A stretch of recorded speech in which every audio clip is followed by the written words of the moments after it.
We all experience anger from time to time.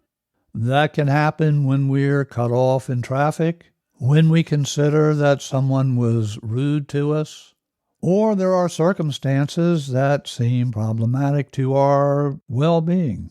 Occasional feelings of anger are normal.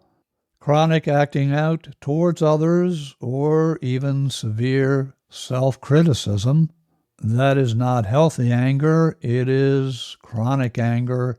That is not a healthy way to interact with the outside world or even within our own internal self-talk.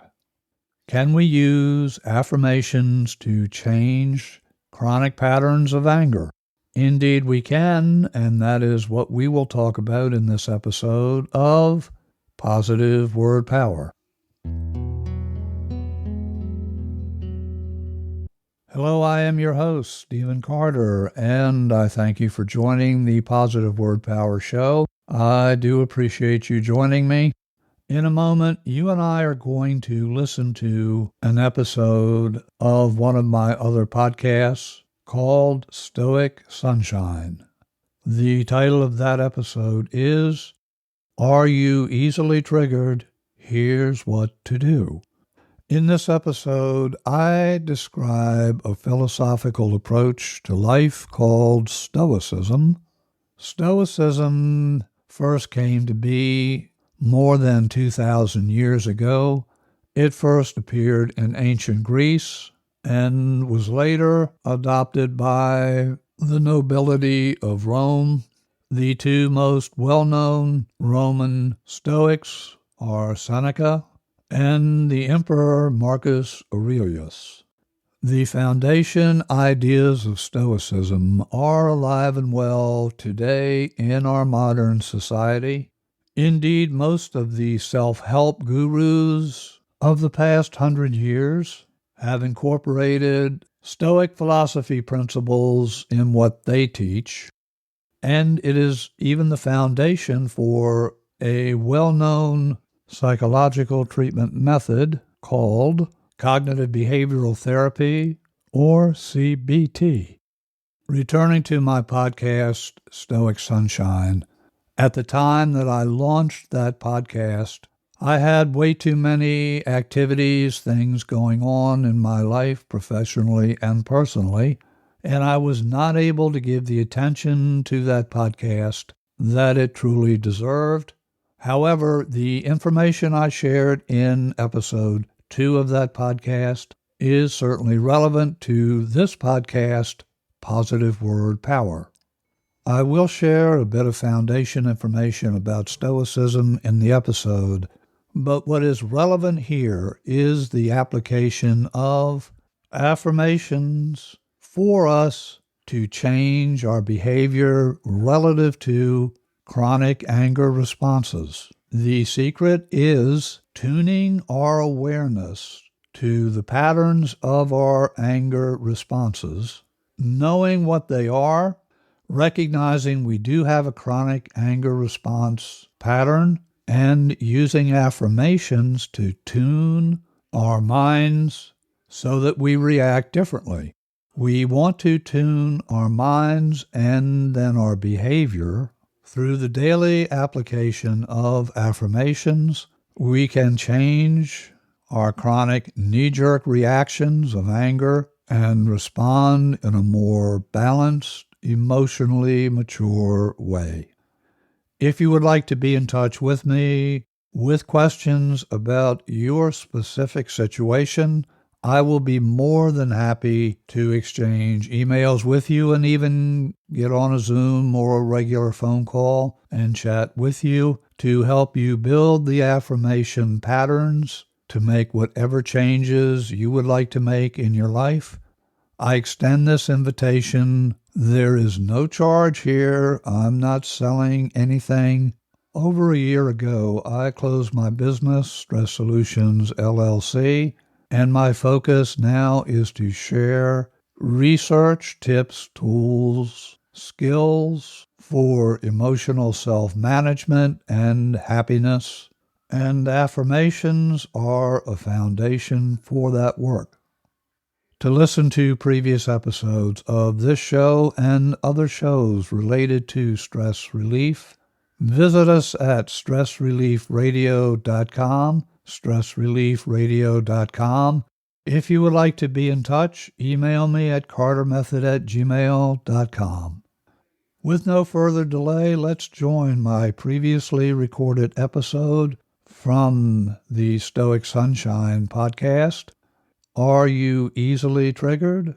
Here's what to do. If only that annoying person would act differently, you say to yourself, I would not be triggered. If they were kinder, more professional, more understanding, or otherwise acted the way I want them to act, everything would be fine. Does this kind of thinking serve you? Does it serve me? Let's explore what the brilliant Stoic Epictetus has to say about this common reaction to interactions with other people.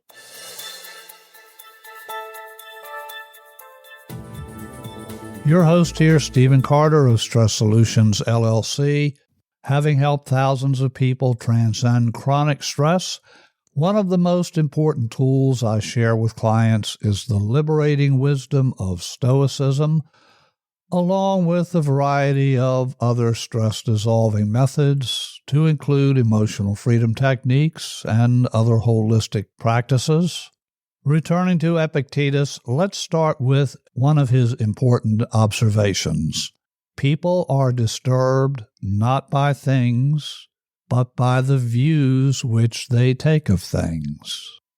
People are disturbed not by things, but by the views which they take of things. These few words encapsulate a simple truth.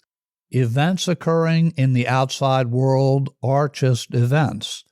They're circumstances, situations, or conditions that have no intrinsic meaning in and of themselves. You and I give these events, circumstances, these conditions, meaning. We make judgments about whether such events are good, bad, or neutral. Our judgments create the disempowering emotional reactions of grief, sadness, irritation, anger. Likewise, we may judge an event or a person's behavior as good and experience a sense of approval, happiness, or even joy. How does this happen? Typically, it happens unconsciously. You and I filter events, circumstances, or people's behavior through an evaluation based on beliefs about what is good, bad, or neutral. How often do we meditate on our beliefs and determine if those beliefs will serve us? How true are they now? Most of our beliefs operate at an unconscious level. Our conclusions are usually immediate, they're visceral, they feel true, and we react accordingly. Let's turn our attention to another observation by Epictetus. Quote, if someone irritates you, it is only your own response that is irritating you. Therefore, when anyone seems to be provoking you, remember that it is only your judgment of the incident that provokes you. Remember, it is only your judgment that provokes you.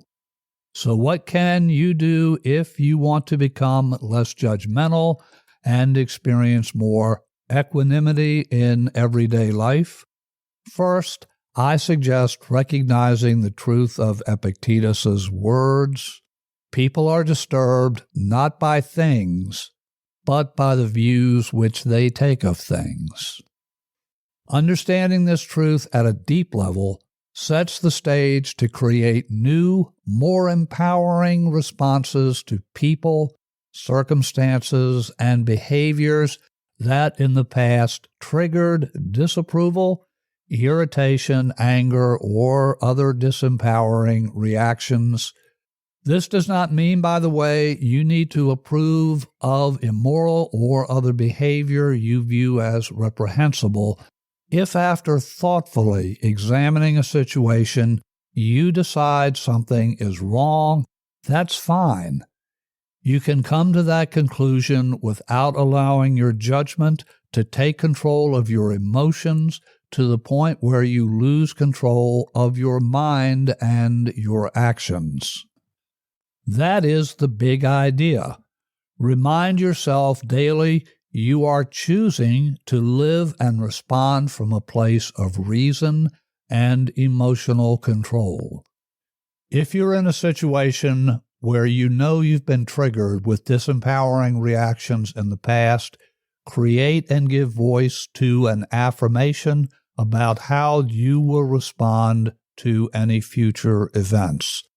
As an example, if you know you are frequently triggered when driving and other drivers cut you off, drive slowly, speed, or engage in other activities that used to irritate you, your affirmation could be, I choose to be calm and relaxed when driving, regardless of what other drivers do. I choose to be calm and relaxed when driving, regardless of what other drivers do. Repeat and really feel the wisdom of your chosen affirmation several times a day. See yourself in your mind's eye responding in alignment with your chosen affirmation. Make this a habit throughout the day, each day, every day. If you fall back into disempowering behavior, simply notice it without judgment and reenact the situation in mind the way you would have liked it to unfold.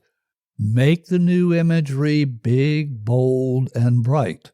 In short order, you'll find yourself automatically behaving in more empowering ways, consistent with the Stoic principles.